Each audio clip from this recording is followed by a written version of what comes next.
Hydration breaks are a bit interesting because I was obviously watching almost all the games up until today, and um, every time going to commercial is a bit not really that I like it, and I think for the neutral watchers on TV it's also not great.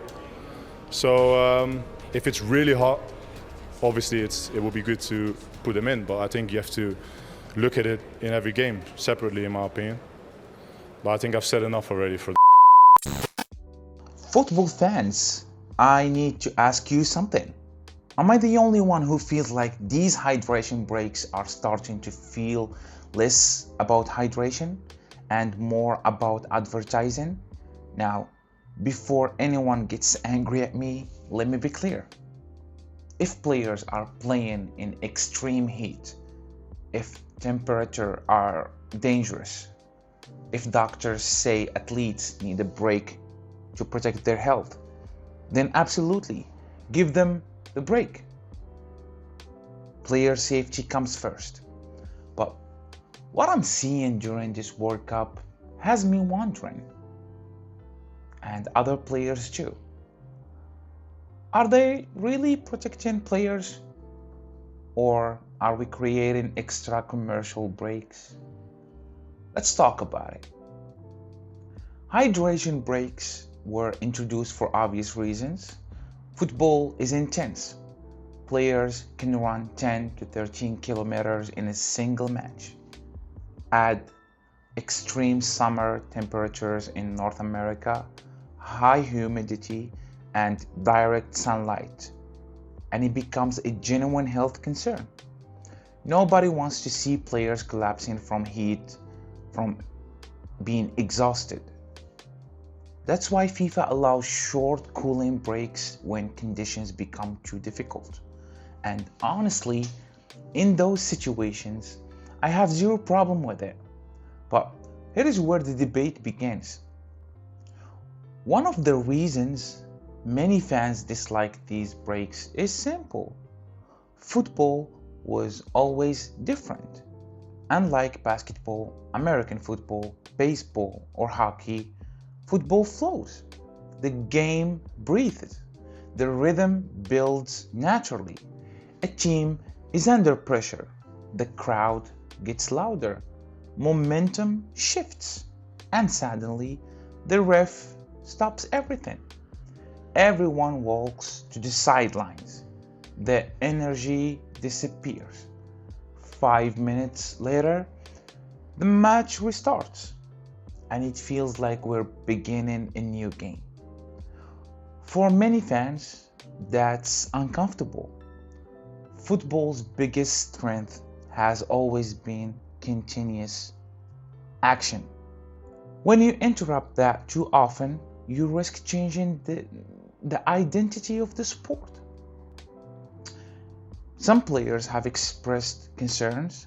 For example, Dutch captain Van Dijk has spoken about not being a fan of these interruptions, and honestly, I understand why. Elite players spend years learning how to manage their body during matches. They know when to push, they know when to recover, they know how to control the tempo, and forced break changes all of that. Imagine your team is dominating.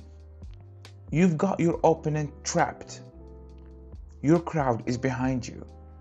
And suddenly everyone gets a timeout. That can completely change the flow of a match. Now, let's talk about the elephant in the room. Advertising. Have you noticed how convenient these breaks are for broadcasters? Extra commercials, extra sponsorship visibility, extra opportunities to keep logos on screen. Again, I'm not saying every hydration break exists because of money. That would be unfair. But when breaks happen in conditions that don't seem dangerous, fans naturally start asking questions. Is this really about health? Or is it about creating more television inventory? Because football traditionally has very few commercial interruptions compared to other sports. That makes every extra stop is extremely valuable, and that's why people are suspicious. To be fair, there is another side. Players today cover more ground than ever.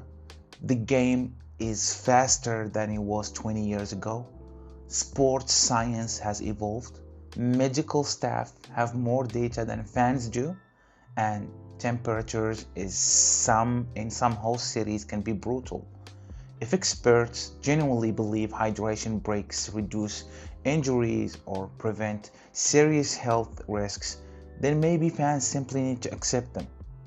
After all, nobody wants entertainment at the expense of player safety. Not me, not you, not everyone. For me, the answer is simple. If it's genuinely hot enough to put players at risk, keep the hydration break. No debate. Health comes first. But if conditions are normal, if the temperature isn't dangerous, then I don't think football needs extra interruptions. Part of what makes football special is the rhythm, it's the flow, it's the chaos, the momentum. When you start inserting scheduled pauses into that experience, you risk turning football into something it was never meant to be. And that's why I understand why some players and fans are pushing back. But let me know what you think. Are hydration breaks necessary for modern football? Or do they feel more like advertisement breaks disguised as player protection? Please let me know in the comments. And if you enjoyed this football opinion piece, hit that like button, subscribe to the channel, and I'll see you in the next one. Peace.